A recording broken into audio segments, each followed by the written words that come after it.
มื้อนี้ก็อยู่ในครัวคือกับพี่น้องทักทายสวัสดีเพื่อนๆทุกๆคนเนาะมื้อนี้ก็เป็นหยังเพิ่นคือว่าทำคลิปกับเขาแล้วก็ต้องไปออกนอกแนวทางไปคลิปแปลว่าอัดคลิปเนาะอัดคลิปแปลว่าให้คำแนะนำถามว่ามันเป็นแนวใดเพิ่นว่ามันก็สิเป็นแนวใดเนาะเพราะว่าเฮ็ดคลิปกับเขาหลายก็อาจจะพี่น้องแบบเพื่อนๆทุกคนอาจจะเบื่อเนาะอาจจะเลื่อนผ่านก็ได้แบกแนวไปหลายๆอย่างเช่นไปทำกับเขา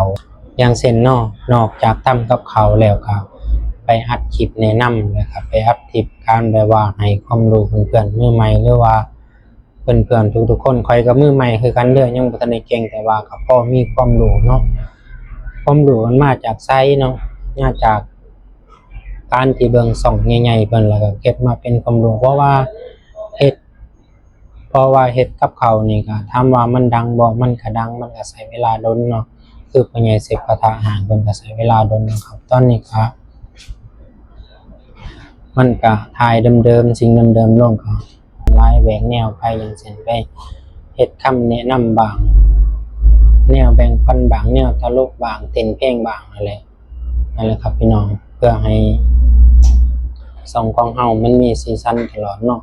สิให้มันมีแต่กับเขาอย่างเดียวมันก็เป็นไปบ่ได้หรอกครับ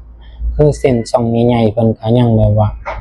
เฮ็ดคลิปสอนเวลาเพิ่นกินข้าวเพิ่นก็ถ่ายคลิปกินข้าวลงเวลาเพิ่นไปสถานที่ต่างๆสถานที่ท่องเที่ยวเพิ่นก็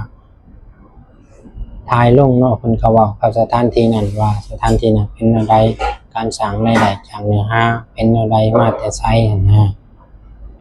เฮาเฮ็ดแนวใดมันจะเกิดการสร้างรายได้ขึ้นมาเฮาเฮ็ดจังไดทุกคนจังสิมาส่งคลิปเฮาเฮ็ดจังไดเนื้อหาแนวใดเนาะพี่น้องรู้มาหน่อยเนาะบ่ได้เรียนรู้มาหลายคือเพิ่นยังบ่มีประสบการณ์คือเพิ่นเพราะว่าเป็นหยังเพิ่นคือบ่ได้เพราะประสบการณ์เพิ่นสำเร็จแล้วเพิ่นมีความรู้แล้วมีความรู้มาจากไหนมีความรู้กับการมาจากประสบผลสำเร็จจากสองนี่แหละคือเฮาเรียนหนังสือหั่นแหละครับเฮาเรียนมาตั้งแต่ม.ป. 2 ฮอดป. 5เฮาก็เว้าได้เนาะว่าเฮาเรียนมาตั้งเฮาประสบความสำเร็จมาได้แนวใดเนาะเพราะว่าเพิ่นเฮ็ดเวลามาหลายปี 2-3 ปีเพิ่นก็ยังมีประสบความสำเร็จแต่ก่อนเพิ่นก็เว้าอยู่เพิ่นก็จับหน้าจับหลังแบบว่าจับท้ายจับหัวเพื่อสิเฮ็ดคลิปออกมาได้เพื่อสิใส่แคปชั่นเฮ็ดหยังแนวใดนั่นเนาะพี่น้องนั่นแหละครับ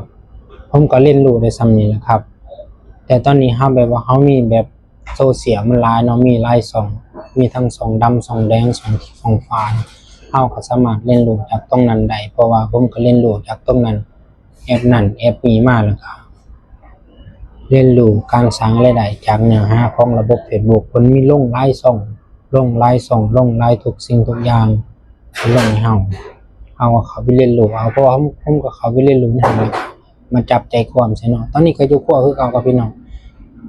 ได้แนะนำในส่ำนี้การโปรดเหมือนมืออาเซียนมีแต่การยิ้มมีการส่งยิ้มมีการส่งพลังบวกให้กันเนาะ